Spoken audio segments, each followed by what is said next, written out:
ఉంటే మరి ఎందుకు చూస్తూ ఊరుకుంటున్నారు?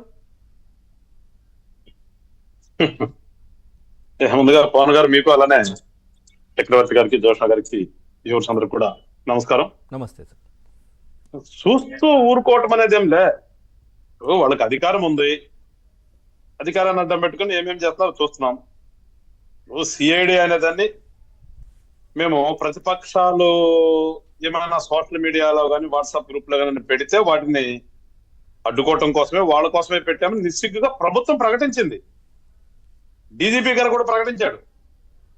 సిఐడి వ్యవస్థ అనేది ప్రతిపక్షాలను అడ్డుకోవటానికేను, మీరేమైనా చేస్తే అడ్డుకుంటామని చెప్పడం అనేది ఇంక అంతకంటే దిక్కుమాలిన తనం కానీ సిగ్గుమాలని సరే కానీ ఇంకోటి ఉంటుంది ప్రజాస్వామ్యంలో. సో అలాంటప్పుడు మేము ఏ రకంగా ప్రజాస్వామ్యంలో పోరాడుతున్నాం. వాళ్ళ పని వాళ్ళు చేస్తారు, మా పని మేము చేస్తున్నాం. ఎక్కడ కూడా ప్రతిపక్షాలుగా మేమేమి ఊరుకుండలేదు. కానీ ఇప్పటి వరకు జనంకి తెలిసింది ఏంటంటే వాళ్ళు ఇష్టానుసారంగా వాళ్ళు చేస్తున్నారని అందరూ తెలుసు. కాకపోతే ఇప్పుడు ఆయన వచ్చి రోడ్డు మీద చెప్పుకున్నాడు. ఎందుకంటే ఎంతసేపు మా తండ్రి గారే కనిపిస్తున్నాడు, ప్రభుత్వం తరపున మా తండ్రి ఫోటోలు వస్తున్నాయి, మా తండ్రిని టెలికాస్ట్ చేస్తున్నారు, నేను ఎందుకు వెనకొండాలని పాపం ఇయ్యాలి వాళ్ళ అబ్బాయి కూడా ముందుకు వచ్చినట్టున్నాడు. తండ్రి కొడుకు కదా పరిపాలిస్తుంది ఆంధ్ర రాష్ట్రంలో. జగన్మోహన్ రెడ్డి అనే వ్యక్తి ఎక్కడ పరిపాలిస్తున్నాడు ఆంధ్ర రాష్ట్రాన్ని? సజ్జల రామకృష్ణారెడ్డి గారు వాళ్ళ అబ్బాయి చూస్తున్నాం కదా ఇప్పుడు. అందుకని మా తండ్రి ఫోటోలు వస్తాయి రోజు పేపర్లో, నాది కూడా ఏదో ఒక నాకాలను పాపం ఏదో లీక్ చేసుకున్నట్టున్నారు వాళ్ళు. కానీ ఒకటేంటంటే వీళ్ళు 40 యూట్యూబ్ ఛానల్స్ పెట్టినా, వాళ్ళ సాక్షి ఛానల్ లేదంటే సాక్షి పేపరు, ఇంకా వాళ్ళకు ఉన్నటువంటి మెయిన్ ఛానల్స్ 2-3 సపోర్ట్ చేసే ఛానల్స్ ఉన్నాయి, అందరూ తెలిసిందే కదా.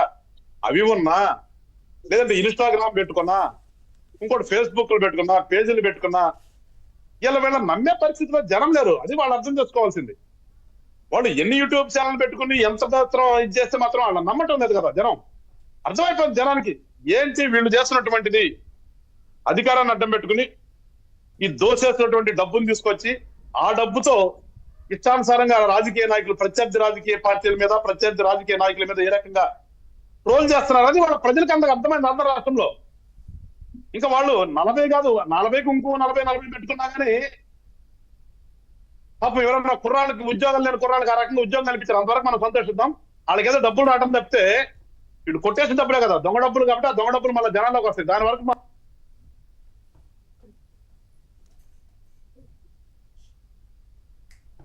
చేయగలింది లేదు పవన్ గారు. వాళ్ళు ఎంత తాపత్రయం పడినా ఇవాళ ఆయన ఏదో కల్పించి వాళ్ళకి స్టోరీ రాసి ఆ స్టోరీని తీసుకొచ్చి ప్రజల్లో పెట్టినా కానీ అసలు వాట్ ఈజ్ ఫ్యాక్ట్ అనేది వాళ్ళ జనానికి అర్థమైంది కదా. పవన్ కళ్యాణ్ గారు అనే వ్యక్తి మీద వాళ్ళు ఎన్ని చెప్పినా కానీ ఆయన రాత మీరు ఇందాక చెప్పినట్టుగా రోజు ప్రతి అధికారిక సభలో ఎక్కి కూర్చొని పైకి ఎక్కి కూర్చొని కింద ఎవరు ఉండరో చూడకుండా పవన్ కళ్యాణ్ గారు పెళ్లి ప్యాకేజ్ మాట్లాడినా కానీ అయిపోయింది, అర్థమైపోయింది జనానికి. ఆయన గొంతు నొప్పి, ఆయన శోష తప్పితే జనం ఎవరు కూడా దాన్ని స్వీకరించే పరిస్థితులు లేరు. యాంటీగా ఆయన ఎంత యాంటీగా ప్రొజెక్ట్ చేయాలని చూసినా కానీ ఇక్కడ పాజిటివ్ గా జనాల్లోకి వెళ్ళిపోయింది. ఇక్కడ పవన్ కళ్యాణ్ గారు పాజిటివ్ గా ఉన్నారు. అట్లాగే అరెస్ట్ చేసినటువంటి చంద్రబాబు నాయుడు గారి మీద కూడా జనాల్లో పాజిటివ్ గా వచ్చేసింది. వీళ్ళకి ఎంత నెగిటివ్ గా తన్నుకున్నా కానీ వీళ్ళ వరకే, వీళ్ళ అరణ్య రోదనే కానీ ఇవాళ ఆంధ్ర రాష్ట్ర ప్రజలు ఎవరు కూడా దాన్ని స్వీకరించే పరిస్థితిలో లేరు. అందుకని అంటే మనం ఒక రకంగా వాళ్ళ మీద జాలి చూపాలి. ఇవాళ ఆయన ఎవరు చెప్పారు, సజ్జల రామకృష్ణారెడ్డి గారి మీద, కొడుకు మీద కానీ మనం జాలి పడటం తప్పితే అంతకు మించి వాళ్ళే పీకేది లేదు. ఇక్కడ రాష్ట్రంలో వాళ్ళు పొడిసేది లేదు. వాళ్ళు చెప్పినటువంటి మాటలు ఇక్కడ ఎవరు కూడా నమ్ముతారని కూడా లేదు. ఇందాక చక్రవర్తి గారు చెప్పారు మాకున్నటువంటి దాంట్లో మేము వెళ్తున్నామని. కానీ ఒకటే గుర్తుపెట్టుకోవాల్సింది చక్రవర్తి గారు, మేము ఎక్కడా కూడా వాళ్ళ గురించి నెగిటివ్ గా చెప్తుంది లేదు.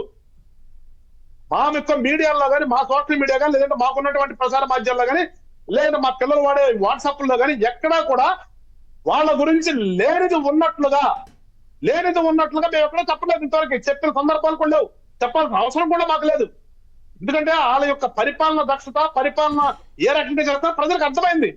మీరు పెట్టుకుంటున్నారు, మా పిల్లలు ఎవరైనా పెట్టినా కానీ ఆయన ఎక్కడికైనా పోయి ఆయన చేసిన ఘనకార్యాలని మా వాళ్ళు పోస్ట్ చేస్తున్నారు చెప్తే, ఆయన చేయకుండా ఉన్న పనిని మా వాళ్ళు అక్కడ చేసినట్టుగా ఎక్కడ చెప్పలేదు. అక్కడ అదొకటి గమనించండి మీరు. అందుకని వాళ్ళకి మాకు చాలా వ్యత్యాసం ఉంది. మేము వాడేది ఏంటంటే ప్రజలకు ఏదన్నా మంచి మేము చెప్పదలుచుకున్నది కానీ అధికార ప్రభుత్వం చేస్తున్నటువంటి దుర్మార్గాలను కానీ మా వాళ్ళు చెప్తున్నారు చెప్తే ఎక్కడా కూడా వాళ్ళకి వ్యతిరేకంగా కానీ వాళ్ళు చేసిన విధంగా మేము ఎక్కడ చేయట్లేదు. అదొకటి మీరు కూడా న్యూట్రల్ పర్సన్ విశ్లేషకులుగా మీరు అది చెప్పండి అది. కానీ వాళ్ళతో పాటు మాకుందని చెప్పడం అంటే మేము వాళ్ళ చెప్పినట్టు చేయట్లేదు, ఒకసారి గమనించాలని చెప్పేసి మిమ్మల్ని కూడా కోరుకుంటున్నాను. ఒకటి మాత్రం క్లియర్ పవన్ గారు, ఇవాళ వాళ్ళు ఎంత తన్నుకున్నా, ఎంత గీపెట్టినా, ఎంత చేసినా ఆంధ్ర రాష్ట్ర ప్రజలు ఒక నిర్ణయానికి వచ్చారు. ఇక ఈ నిర్ణయం అనేది మారదు, ఈ నిర్ణయం మారదు. పాపం రేపు ఆయన పరిస్థితి ఏంటి అనేది ఒకసారి ఇప్పుడు దాకా, ఎందుకంటే చూసాం మనం, ముఖ్యమంత్రిగా ఉండి నేను సిబిఐ కోర్టు రావడం కుదరదు, నేను వచ్చి ఎంత ఖర్చు అయింది, అంత ఖర్చు అయింది, పక్కన ఉన్న గన్నవరం కూడా వెళ్ళలేదు అనుకోండి. ఇంకో విషయంకి వస్తే పక్కన ఉన్న గన్నవరం కూడా వెళ్ళి ఆయన పెట్టినటువంటి కేసులో సాక్షిని చెప్పే ధైర్యం కూడా చేయకుండా ఇవాళ మా కుర్రాన్ని ఎంత ఇబ్బంది పెడతామో చూస్తున్నాం.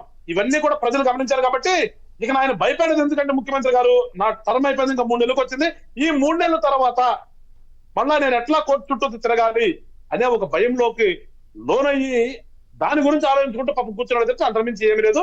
వాళ్ళు ఏ రకంగా 40 కాబట్టి ఉందో చెప్పినట్టు 100 యూట్యూబ్ ఛానల్ రన్ చేసుకున్నా కానీ ఇక్కడ మాకు వచ్చేది ఏమీ లేదు. ప్రతిపక్షాన్ని వాళ్ళు ఏమి కూడా చెయ్యలేరు, ఇంకా కొంచెం ఘాటుగా చెప్పాలంటే ఏమీ కూడా పీకలేరు వాళ్ళు. Right, okay sir. జ్యోత్స్న గారు ఏం చెప్తారు? చూస్తూ ఉన్నారు అంటే మీ పార్టీ అధినేత కుటుంబ సభ్యులపైన వ్యక్తిగత దూషణలు కావచ్చు, ఇవన్నీ సోషల్ మీడియాలో జరుగుతున్న పరిస్థితి చూస్తూ ఉన్నా. కానీ